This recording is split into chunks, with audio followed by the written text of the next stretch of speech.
মাসিক পরিচ্ছন্নতা দিবস 2024 এই উপলক্ষে আমরা আজকে জানব মাসিক চলাকালীন সময়ে একটি মেয়ের ব্যক্তিগত পরিচর্যা ও মানসিক পরিচর্যা বিষয়ে।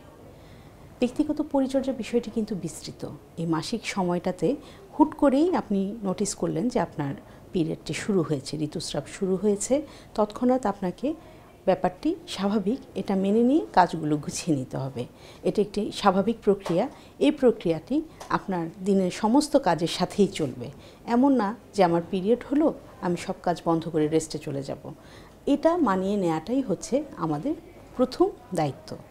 এরপর ব্যক্তিগত পরিচর্যা বলতে আমরা এই সময়টাতে একটু শরীরে মেজমেজ অনুভূতি হয়, একটু খারাপ লাগে, সেটা পরিহার করার জন্য সহজভাবে আপনি একটু তরল খাবার বেশি খাবেন, ঝাল মশলা বাইরের খাবার এড়িয়ে চলবেন এবং স্বাভাবিকভাবে সুতি ও আরামদায়ক কাপড় পরিধান করবেন। ডাবল প্রোটেকশন যুক্ত স্যানিটারি ন্যাপকিন অনন্যা এর এডিএল ও এয়ারলাইট পেপার লিক হতে দেয় না, রাখে শুষ্ক। Fresh Ananya sanitary napkin, no কিন্তু। মেনস্ট্রুয়াল হাইজিনের অন্যতম ব্যাপার হচ্ছে প্যাড ব্যবহার করা। অবশ্যই আপনি স্যানিটারি প্যাড ব্যবহার করবেন। যেসব কাপড় ব্যবহার করা হয় সেগুলো ঠিকমতো পরিচ্ছন্ন না হওয়ার কারণে বিভিন্ন সময় মেয়েরা বিভিন্ন রকম ইনফেকশন নিয়ে আমাদের চেম্বারে হাজির হন এবং এই প্যাড ব্যবহারেরও কিন্তু একটি সুনির্দিষ্ট নিয়ম আছে। সেই নিয়মটি হচ্ছে আপনাকে যথাসময়ে প্যাড পরিবর্তন করতে হবে। সেটি কখনোই 4 থেকে 6 ঘন্টার বেশি আপনার শরীরে অবস্থান করবে না। বিশেষত যখন আপনার ফ্লো অনেক বেশি হবে সেই ফ্লো অনুযায়ী আপনাকে প্যাডটি বারবার পরিবর্তন করতে হবে। অনেকেই আছেন যারা বিভিন্ন রকম টিস্যু পেপার ইউজ করেন, এতে কিন্তু ব্যাপারটা হাইজিন হয় না এবং এই টিস্যু পেপারটা যখন দীর্ঘক্ষণ আপনার শরীরে রক্ত ভেজা অবস্থায় অবস্থান করে তখন কিন্তু সেটি আপনার ওই জায়গার যে নাজুক স্কিন এবং ত্বক আছে সেগুলোতে বিভিন্ন রকম ইনফেকশন কিংবা প্রদাহ সৃষ্টি করে থাকে। এছাড়া আরও কিছু সমস্যা আছে, যেমন আপনার অনেকেরই ক্র্যাম্প হয়, বিশেষ করে প্রথম দিন এবং দ্বিতীয় দিন। এই ক্র্যাম্পটা কিন্তু স্বাভাবিক। জরায়ু থেকে যখন ভিতরের আবরণটি খসে পড়ে এটা বের করার জন্য জরায়ু নিজেই সংকুচিত হয়ে ওটা বের করে দেয় এবং এই সংকোচনের কারণে আপনি একটি ব্যথা অনুভব করেন। এটি স্বাভাবিক ব্যথার মধ্যেই পড়ে।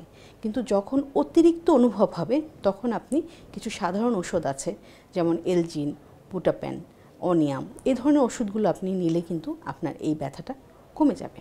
দূরের জার্নি যদি আপনাকে বাধ্যতামূলকভাবে করতেই হয় তাহলে অবশ্যই সঠিক পরিমাণে প্যাড এবং আনুষঙ্গিক সরঞ্জাম আপনার সাথেই নেবেন। এই সময়টাতে নিজের প্রতি যত্ন নেওয়ার জন্য সঠিক সময়ে ঘুমানো এবং বিশ্রামটা খুব জরুরি। দুপুরের সময়টাতে আপনি অবশ্যই চেষ্টা করবেন একটি 15 থেকে 20 মিনিটের ন্যাপ নেওয়ার। এরপরে আপনার চলে আসে মানসিক ব্যাপারটা। আমরা অনেকেই এই সময়টাতে একটু বিষণ্ণতায় ভুগি এবং দেখা যায় কিছুই ভালো লাগে না। এটা কিন্তু হরমোন ঘটিত একটা ব্যাপার। আমরা জানি মাসিকের চক্রের 3টা ধাপ: মাসিক চলাকালীন সময়, মাসিক শেষ হওয়ার পরবর্তী প্রথম আপনার 10 দিন এবং এর পরের 10 দিন। এই 3টা ধাপে আমাদের শরীরের হরমোনটা কিন্তু ওঠানামা করে। তখন আমরা এই হরমোনের ব্যাপারটা যদি জানা থাকে তখন কিন্তু আপনি এটাকে সহজেই নিয়ন্ত্রণ করতে পারবেন। এটা অন্য কোনো কারণ নয়। এক্ষেত্রে আপনার খুব বেশি বিচলিত হওয়ারও কিছু নেই। এই সময়টাতে আপনি নিজেকে ভালো রাখার জন্য আপনার যে কাজগুলো করতে ভালো লাগে সেগুলো একটু অ্যাড করে নেবেন, তাহলেই দেখবেন আপনার এই ছোট্ট সমস্যাটি ঠিক হয়ে যাবে। এই সময় অনেকেরই মেজাজ খিটখিটে হয়, তাহলে যদি আপনি বুঝে থাকেন যে হ্যাঁ আপনার এটা পিরিয়ডের সাথে সম্পর্কযুক্ত, নিজেকে কন্ট্রোল করুন, আত্মবিশ্বাসী হন এবং পরিবারের সবাইকে সঠিক ব্যবহারটিই দেবেন।